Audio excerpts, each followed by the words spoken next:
What is going on, everyone? My name is Jonathan. I'm the host here at the Venue RX podcast, and I am with today Artem Lomaz. He is somebody who I recently became aware of after going to Wedding MBA. It's an industry event, and it was great to meet him. We had a wonderful conversation, and just after chatting a little bit, he was willing to come on the show. So Artem, thank you so much for being here. I really appreciate it. Thank you for having me, Jonathan. I really appreciate it.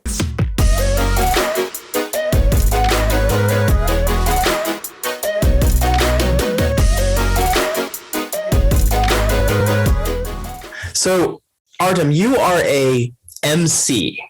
Is that correct? That is correct, yes, which stands for Master of Ceremonies. Yes. It sounds insane and self-aggrandizing, so it's MC. Some people like to use the term event host.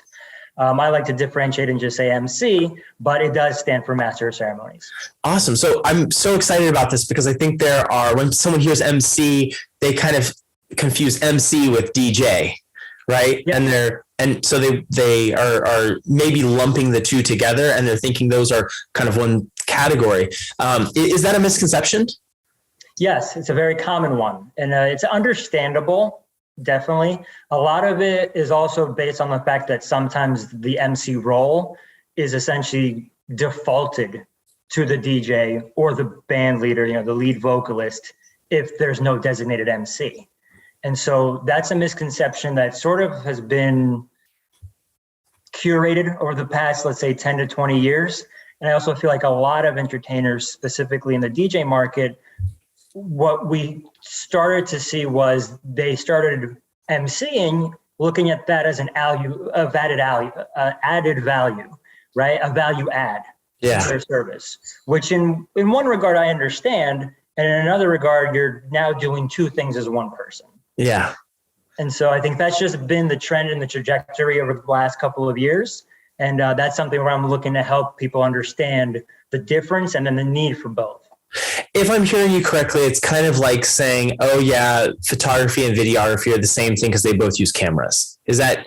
Yeah, that's a perfect example. That's kind of like saying the videographer can take a couple stills while she's getting video. And it's like, yeah, it's not really. Yeah, it's like, it's possible. Like, we could probably switch the mode over and figure it out, but you're going to get, yeah, absolutely. That's a great thing. That helps me a lot. And I know for anyone listening online or YouTube, I mean, it's going to make a big difference as people are educating themselves about this industry. So thank you. Talk to me about you, though. How did you get started in this industry? What do you do for this industry? You were obviously on stage at Wedding MBA. Talk to me a little bit about you. What's your story? What's your journey? Sure. Yeah, it's a weird one because it's not the typical, I started DJing in my bedroom at 15 and then parties and then I had some weddings. So, and as much as I love those stories, I essentially was in college for advertising, and I started picking up just some extra money on weekends at a catering company. And then as I started to do more events for that catering company on the weekends as a college job, never really looked at it as something that I was looking to pursue from a career standpoint.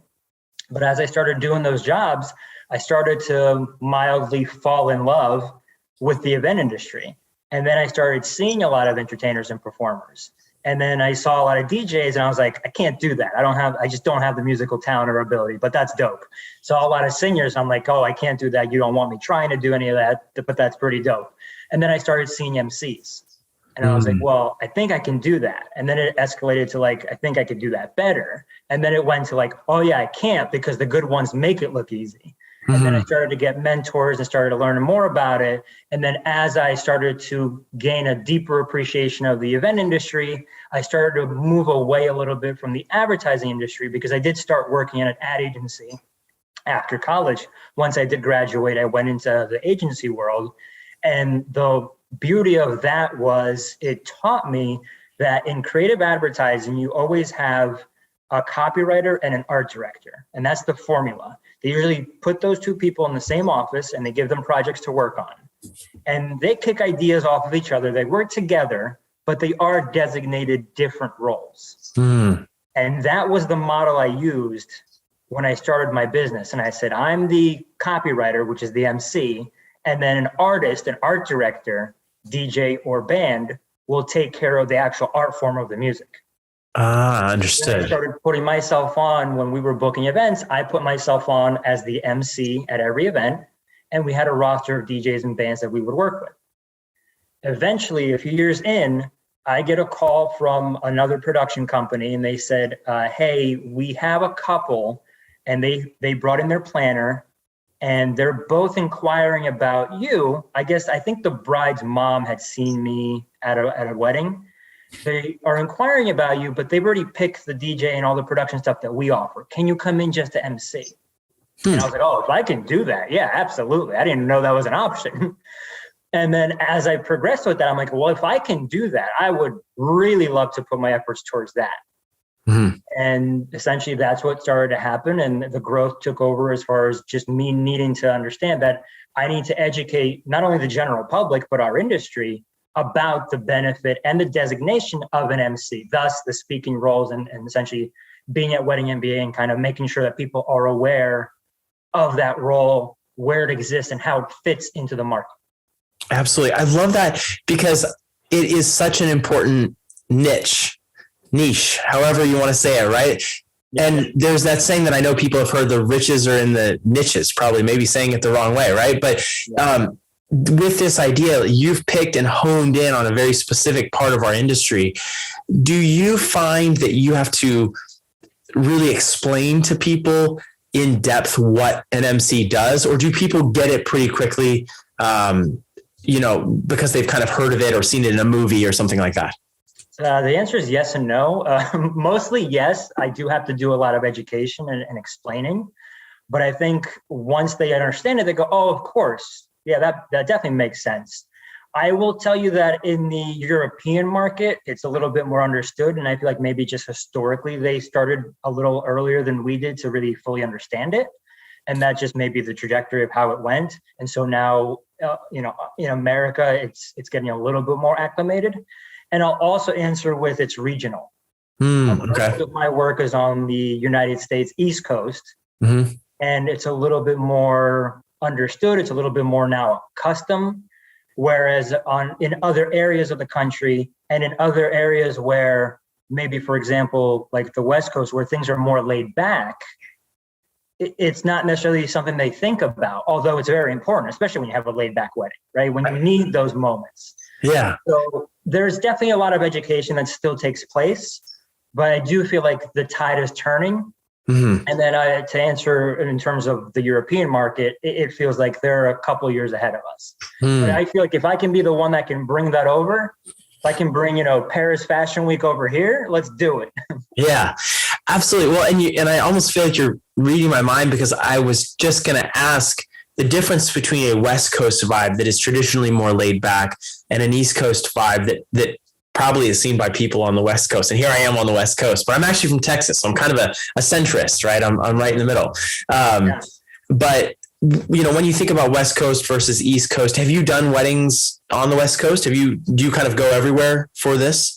I do. Yeah, I definitely go everywhere. I've done, again, the majority of my work is East Coast. And I think just because the snowball effect, as you start to do one region, it just continues to be there. I have done some events on the West Coast, and I've done some events where it's physically on the East Coast, but the guests are from either like the central Midwest or from Texas or from the West Coast.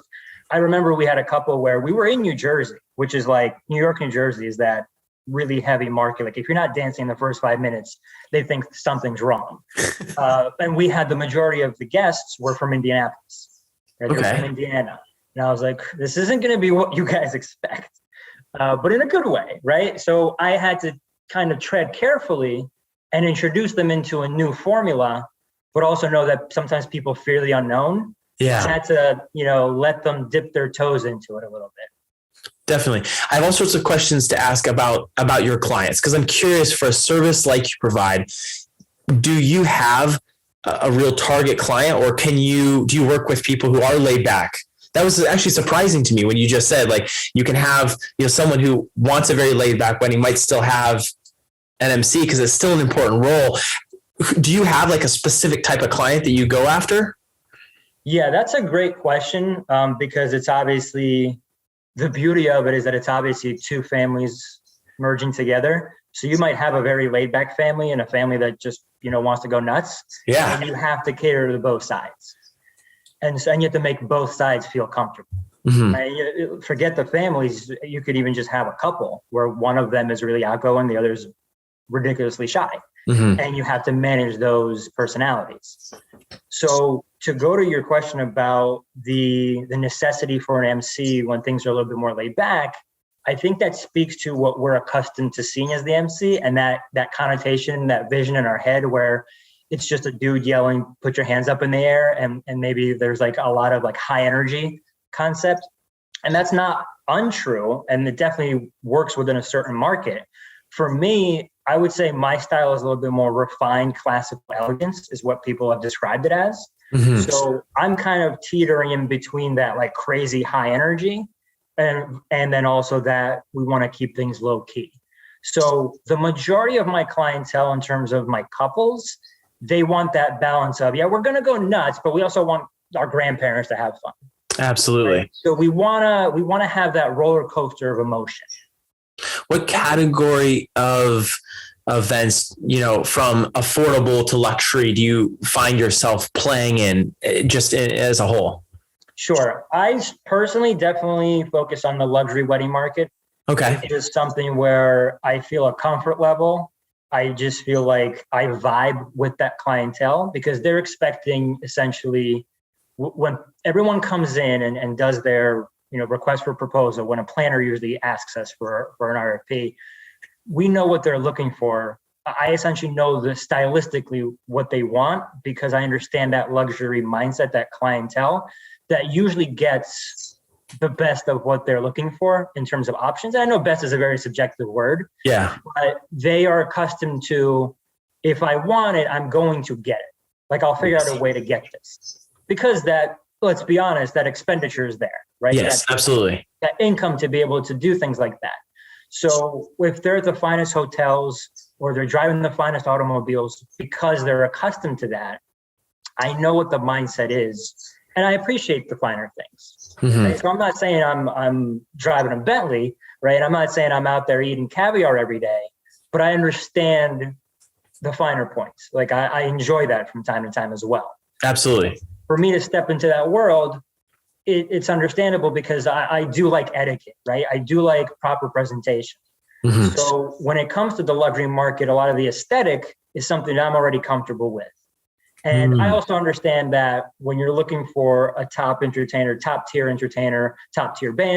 tier DJ, whatever it may be, and then you'd want to bring in an MC because it's just something else that maybe a different level of clientele may not have.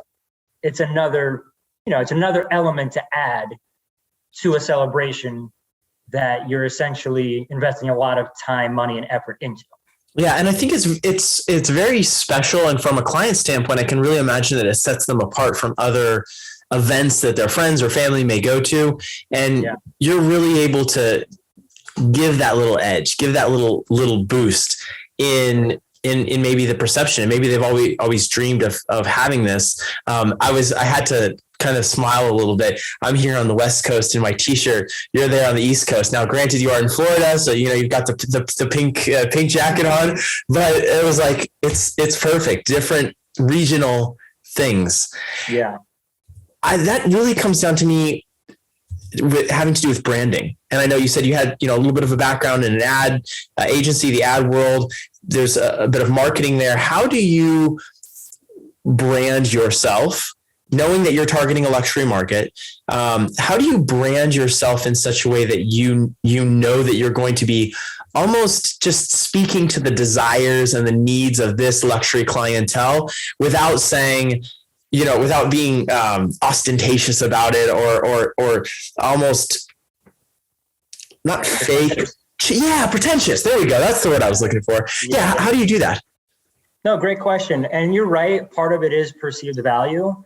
But I really feel like when it comes to luxury, particularly service, it's really about attentiveness and thoughtfulness. And so for me, I feel like I've always been attentive. And I feel like when I was in the advertising industry, there's a lot of things you need to pay attention to. And I'll be honest, there are things that fell through the cracks because I understood down the road, it was my level of care. I was already at that point where like, I'm going to be in an event industry. Like the level of care was decreasing. Right. But when there is care, when there is a passion for an industry, I feel like if you have attentiveness and you couple that with thoughtfulness and make everyone feel special, that's where the luxury comes from. And when you brand yourself around that thoughtfulness and attentiveness, and also, oh, by the way, I know what you're looking for aesthetically and stylistically, it's just sort of working in all dimensions for that luxury client. But that combination of thoughtfulness and attentiveness, for me, I feel like that's what has put me over the edge and has helped get that sort of clientele comfortable with knowing that, like going back to the hotel example, they stay at the finest hotels. When you're at a great hotel, they check in on you. They know what kind of orange juice you want, right? They know what your plan for the day is. They know information about you that you might not even realize to cater that experience, to personalize that experience for you. And personalization is a big thing for me too, where the joke I always use is I want them to feel like they're the only people I'm working with, right? Mm-hmm. They know I'm not just working with them, but I want them to feel like it's just them. It sounds like that's really a secret that maybe a lot of people don't realize about the luxury category of our industry is that thoughtfulness and attentiveness. Is that I've never heard anyone say that before. I hope so, right? I think it is. I think that the combination is thoughtfulness and attentiveness and personalization. And I think the part of it that goes hand in hand with luxury is that they already know that. Like they get that from other areas of service. You go into, I mean, imagine going in to buy a suit. You can go in, buy a suit, get out the door, and that's it. They might give you a bag, they might not. Mm-hmm. Then you go to another department store or maybe like a Bergdorf Goodman where they will measure you. Mm-hmm. Right? They will ask you what kind of material you want, and it'll be a bespoke suit. Or you go to a tailor, right? And then they get everything done, and then they give it to you in a box with a bow on top, tied up. Like it's a different type of feeling when you walk out of there. Mm-hmm. So that experience that we're trying to create, I think, is really what rings true for the luxury service part of it. Then when you're at the actual event, you just have to fit into the aesthetic. Right, because a lot of luxury events, a lot of the focus is on the design and decor. And so just understanding that you're kind of part of the design and decor. Absolutely, yeah. So knowing to fit the aesthetic, and that's just something where you could look up, psychology of colors and things like that. But knowing that they are already excited and hopefully they've already been talking about you before you even get to that day. And at that point, once it's showtime, that's when you can really kind of turn it up and go into overdrive. This is fascinating to me. And I'm hoping for anyone who's listening online, watching this on YouTube, that you can go and check out Artem on his website. We're going to link all that later on. But Artem, it really seems like you have to really be a fantastic judge of the people who you're meeting with. And as you're doing a consultation, the branding, we've kind of talked about the branding that has to do with, dealing with these people as they are coming to you through a planner. But what happens when you sit down in that meeting with them and you've got to understand, how edgy can I be? How, like you said, it is a marriage of these two families. So it's like, maybe someone is a little bit more conservative and someone is a little bit more, they want to break loose and maybe they're a little bit more relaxed. How do you know and how do you gauge what you can get away with almost? Yeah, no, great question as well. There's definitely a filtration process. I think you need to be aware of who you're sitting down with before you actually have the actual consultation, whether it's face-to-face or virtually, whatever it may be. You need to have a little bit of information about them. And so there's a filtration where there's an inquiry, and hopefully if a planner is bringing us in, they already feel like it's a good fit, right? So if the planner knows us well enough and the planner does the due diligence to understand the couple well enough, they're already merging myself and them. There's already a bit of a step up knowing like, oh, someone thinks we're going to be a good fit. It's like a blind date. Someone thinks this is going to work. There's almost that piece in common that you can say, oh yeah, I'm so glad that Cynthia introduced us because she knows my style. Okay, makes sense. Exactly. And then when it's time for the actual consultation, there's a lot of questioning involved. So I want to know how they met. I want to know what the proposal was like. And not only do I listen to what they're actually telling me, I'm listening to how they're telling me. Right. So it's like, how'd you guys meet? Oh, whatever. It was fine. Like, okay, that's a red flag. Like, Yeah. if you're not excited about it. And I always say it that there's the, we can't wait to celebrate. And then the, we can't wait till it's over couple. Yeah. I try to avoid the, we can't wait till it's over. Okay. Right. You want the ones that we can't wait to celebrate. And based on how they answer certain questions, and of course, what they answer, I start to get a gauge of like, okay, this is what may work. Right. You might start to go into like, this is definitely going to work. This is not going to work. And this may work. And that's going to take more finessing and maybe a little bit more questioning and understanding them as you go along. That's why I always try to have at least, multiple, at least 3 conversations with them before the wedding day. Mm-hmm. Okay. I also speak to their family a little bit too. Anybody that's what I call a VIP, anybody that's toasting, anybody that's a parent, or very involved, or even part of the grand entrances. If they've been designated a specific role, there's a reason. That means they're special to the couple. And I want to have those conversations. Once I understand them a little bit, I get to understand the couple a bit more too. Makes sense. I was going to say, as you're having these conversations, the MC position is a very personal position in just how I'm hearing what you're saying. You think about a caterer, it is fairly impersonal, meaning they're interacting with the food a lot. Maybe they're interacting with the chef.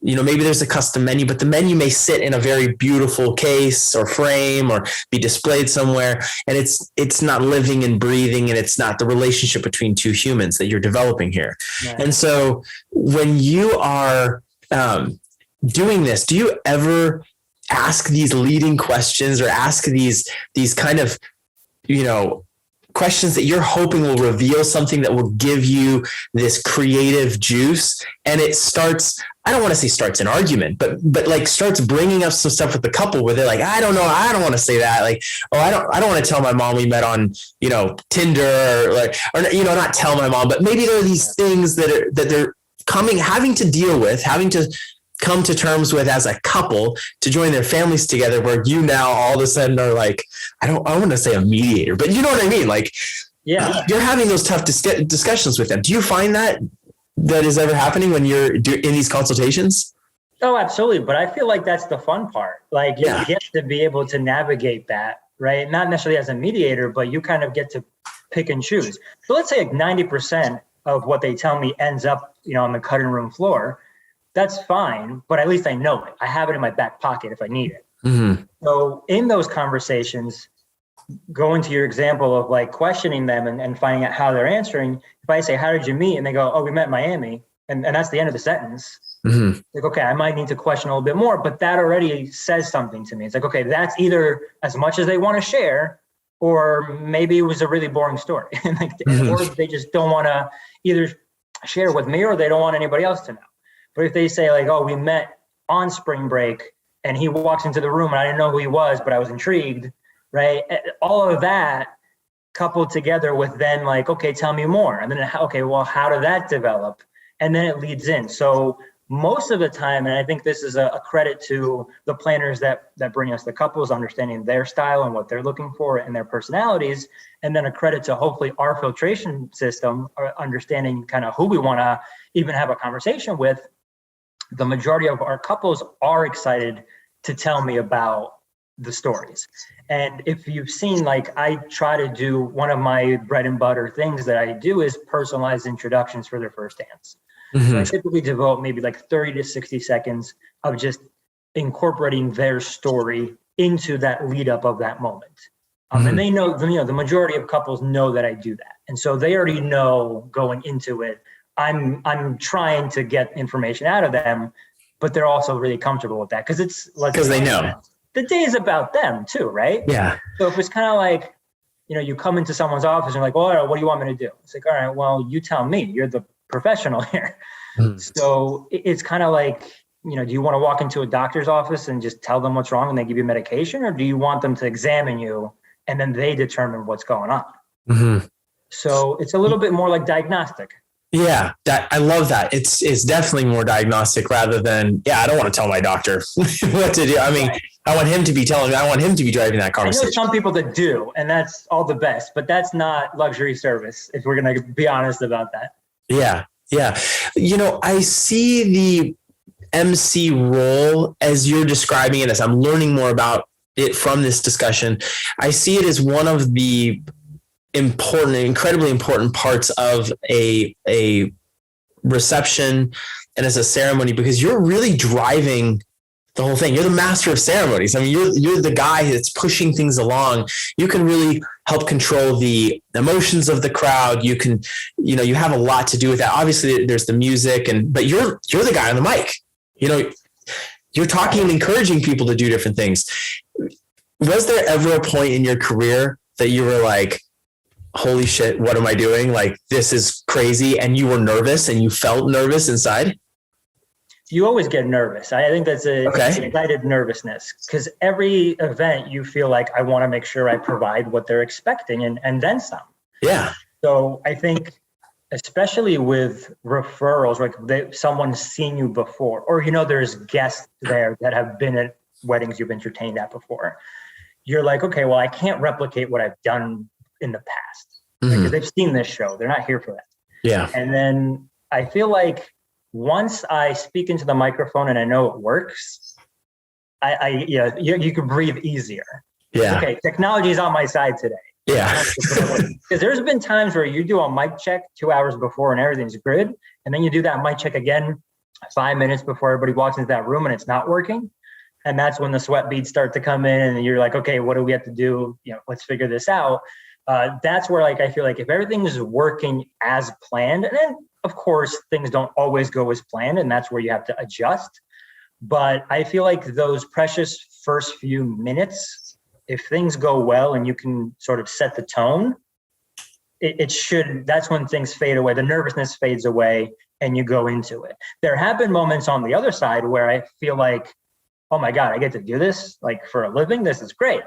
There was one where years ago at a seminar, there was this guy presenting games that he does at weddings and bar and bat mitzvahs and just different corporate events, whatever, just presenting different games and activities. And I locked eyes with like somebody that I knew. I'm like, I'm at a seminar for games. Like, that's a weird sentence to say, but we're here, right? Yeah. So to just think that like, hey, this is probably one of the most important days of a person's life. I'm going to say like probably top 5 for most people. And they are letting me sort of control the whole thing in a way, not from a logistical standpoint, not from like stepping on a planner's toes, but like you said, I have a microphone. Yeah. If I say one wrong thing, I could ruin a lot of stuff. Yeah. Right? So I'm getting this big responsibility and they're investing accordingly. Yeah. Right? So it's a big responsibility, but you get to be at a very important day in someone's life. And at that point, you've gotten to know them really well. So they're kind of like a friend. Absolutely.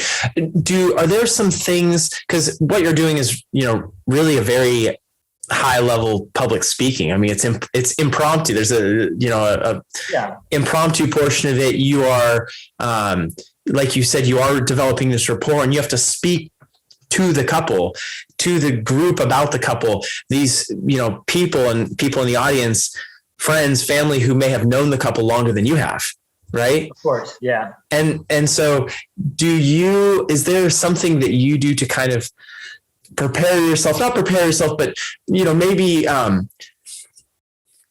come into it with a mentality of fun and almost not taking yourself too seriously, because that, you're there to be part of it, to encourage, to guide this whole celebration for them. Is there anything specific that you do to kind of help yourself get into that mindset versus like, I have to nail everything and get everything right? I can't help but smile and laugh because that's a very, thin line to walk on. Obviously, my approach is I want to maintain professionalism as much as possible, but obviously, yes, if you are too prepared. I don't want to say too prepared because I'm a believer in like you can never over prepare. Yeah. If you're too rehearsed, right? If it's too like, this is what I'm going to say. I'm going to say this at 7:04 p.m. Like, that's just not the way live events go. Right? Things happen. Also, if you are too prepared in a speaking standpoint, you're going to come off robotic. Yeah. Right. And if you skip one word that you had in your head, nobody knows that in the audience, but you're going to harp on it in your own head. You're going to get too much in your own head. So and Artem, really quick, I want to input here. To your credit, that everything, because I did a little bit of research obviously before this episode. To your credit, the way your delivery, I really encourage anyone who's listening to this right now, go watch. We're gonna have to link some of your clips on Vimeo, but your presentation is not robotic at all. And it feels so natural. Like I couldn't help but saying, man, he must have known these people for decades. Like it's just delivered with that level of comfort. And so that's kind of some of the mindset behind these questions. Like, how are you getting to that place where you're so relaxed and so comfortable that you're able to just make it that seamless? Thank you. I appreciate all the compliments. I hope no one thinks I paid you for that. Although if you let me know, I'll Venmo you. But no, I appreciate it. That was very kind of you to say. I feel like it's a combination of really knowing the couple well, and getting into a mindset where there's routines, right? Like I'm a creature of habit, but I'm not a big superstitious person. So like, when athletes have to have the same meal before a game and put on like 3 pairs of shorts and that kind of thing, like I don't get that insane, but typically on my way to a wedding, I'll go over the introductions. I'll go over the names. I'll do a little bit of a prep in my head, and then I'll turn on some music and just trying to get to not a meditative state, but just a relaxed state. You have a pregame ritual. I love it. A little bit. Yeah, a little bit. And then a good portion of it is just really hiding the fact that I am nervous and then I am stressed about something that's happening in the kitchen. But my job is to make sure no one is aware of that. That makes sense. There's a little bit of acting involved. Totally. I love that. Well, this has been really fascinating. One of the questions that I really was dying to ask as I was thinking about, talking with you here is, how do you know when, as the MC, you're tasked with this very public job, right? You're a vendor and you're tasked with this very important place, but when do you know when to kind of pull back and disappear? How do you make that judgment call, where you're disappearing? Because that's the other thing I saw. You sometimes you'd be there, you'd introduce, you do what you need to do, and then you were gone. And it's the couple's time. How do you make that distinction? Wonderful question. And I think a lot of that comes into play where I think the best MCs that I have seen and learned from know simply just when to shut up, right? A moment is happening.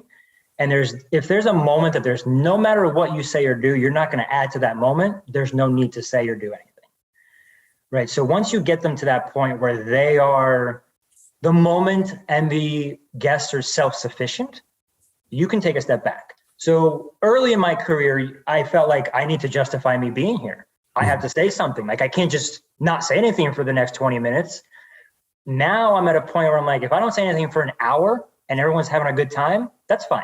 No problem. And I feel like that gets to a point where I can do the introduction for the first dance, but once we're in that first dance, there is nothing I can say or do to overtake that moment. That is the culmination of their courtship.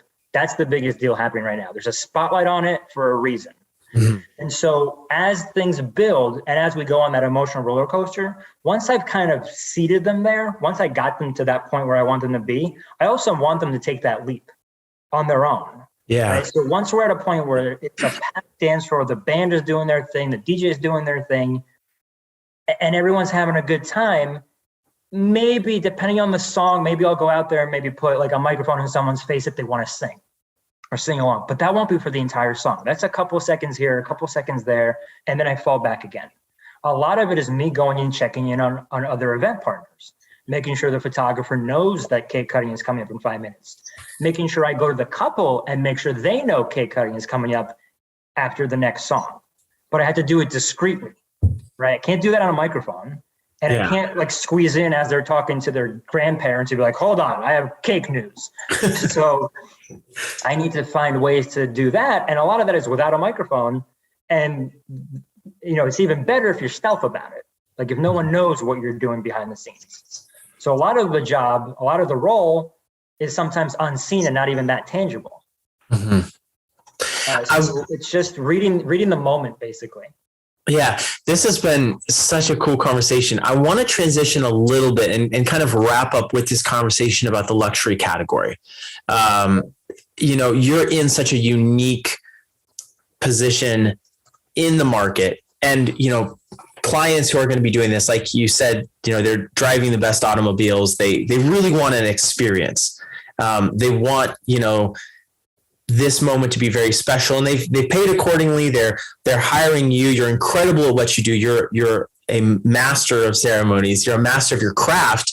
And so when they're doing this, they're anticipating paying a lot of money. As you're working in this luxury category, so many vendors want to be a luxury planner, or, as a venue, you want to be we do luxury high-end weddings. For anyone who doesn't know, who's listening to this right now going, yeah, of course I'd like to do luxury. Sounds like a lot of money. I'm going to, make a lot of money. And they're thinking kind of money first. What does this even mean? Like, what are we talking about when we talk luxury weddings, price-wise, in like an overall spend possibly? Sure. In terms of budget, and this is just purely by like definition standards, where if you look at certain publications and they'll look at averages and things like that, I look at a luxury wedding as usually like 200K plus for their overall budget. Okay. And then, you have weddings that are in the millions. You have weddings that are $500,000, whatever it is. So I think once you get to that 200K, also depending on who you are, which category you're in of a supplier, you need to understand what your percentage of that budget will be. So for example, I have a friend who taught me you should not be the most expensive part of the wedding as an MC, right? They're like the venue, the planner, there's certain things, and it doesn't mean that they're valued more. It just, that means like, listen, I get it. If you're paying a venue for the food and housing your event, that's going to cost more than one guy, right? So I understand that. I understand that an 11-piece, a 12-piece band is going to cost more than one person. Right. So it's not necessarily the value that they hold, but it's more so just understanding basic economics of where you are within that overall budget. So that's my definition. Someone else may tell you it's 100K plus. Someone might tell you it's 500K plus. Some people may tell you it's not a luxury wedding unless it's $1 million. But I think to each their own. But I feel like outside of the budgetary portion, it's more of the like, what service do they expect? I just think that if you're looking at it from a standpoint of, do they not want to be addressed as wedding couple? Do they want their names used? Like, that's something where I just feel like that's a basic thing. But if it's not something that they're not looking for, like, I don't want the same been there, done that type of wedding, you're already headed into that category.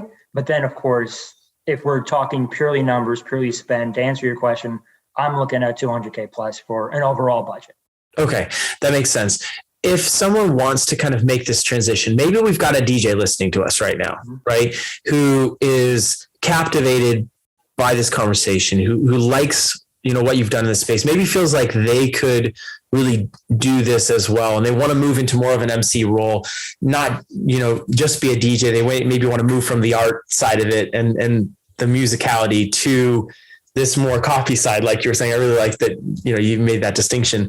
But they're listening to this right now and they want to, maybe they want to move into this category. Maybe they're doing some MC work, but they haven't really been able to make a transition to serving more of a luxury market. What things do you think they can focus on to help them stand out and start to make that transition successfully? Sure. Great question. Easiest thing to say would be personalize your service.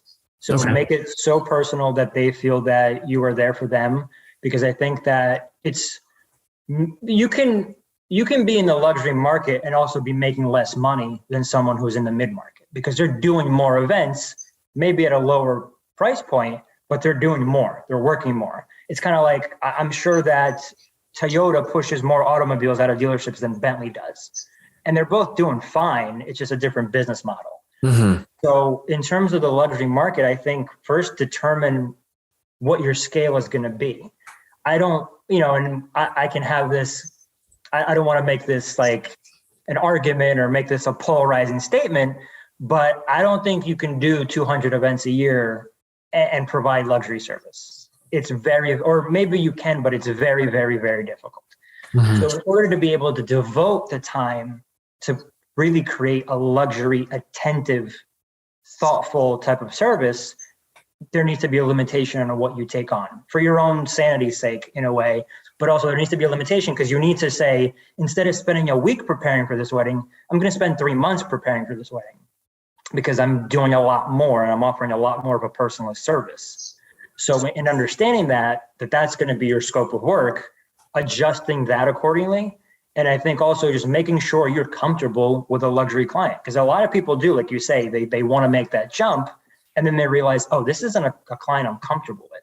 Yeah. They're either perception or what they want, because they're very fun, but on the other side of things, there might be someone who's so used to getting what they want that they're going to ask you to do impossible things, and you have to be ready for that conversation. You're like, look, I know you're accustomed to getting everything, and I know you've invested accordingly in my services, but here's why this, and this isn't really possible, but here's some alternatives. Mm-hmm. And that's not always something people want to jump into. Mm-hmm. So making sure you're comfortable in the luxury space, and then also kind of understanding how much of scope of work you're willing to take on to make sure you deliver that type of service. Absolutely. And it kind of brings me back around to what you said at the beginning, which is just talking about yourself. You have, some of the appreciation for those things. You felt like you understood that market. And I think that is really, really important, having the level of self-awareness, even empathy in some cases, where you understand, okay, I'm going to be able to serve this clientele that are at this certain level because I understand their wants, their needs. Maybe you have a background that positions you perfectly to deal with clients in a certain category. So I think that's really important to reflect on as well. And you touched on that beautifully. Well, Artem, thank you so much for your time today. I mean, it was a fascinating conversation. I know I learned a ton. And for anyone listening to this on the podcast platforms or YouTube, you have to check out what Artem does. We're going to put the link in the bio, but Artem, where should people reach out to you if they're interested in either hiring your services or maybe even picking your brain or seeing where you're speaking next? Sure. Well, first and foremost, thank you so much for having me. This has been great, and I appreciate you taking the time to coordinate all this. So it's been fantastic, and kudos to you. You're a wonderful host. Thank you. I've definitely been impressed with the interview style. So awesome job. Thank you. Appreciate that. To really kind of absolutely to answer contact information, the easiest way, artem@artemlomaz.com. Awesome. Email. So I am accessible there. On my website, artemlomaz.com, it has a phone number, it has an email, it has a way to reach me. I think it has a phone number, but either way, you can reach me on email. And then social media, you can go on Instagram @ArtemLomaz, @93entertainment, all spelled out. You can reach me there as well. But I think the easiest way would be email, because then it's there, it's on my phone, it's on my computer, it harasses me right in my face. I'll get right back to you. I love it. Awesome. Well, thank you so much for joining us today. And yeah, we'll definitely have to catch up soon. I know I'll see you around at industry events, and we'll definitely link up soon. Thank you. Yeah, it's been a pleasure. Thanks so much, Jonathan.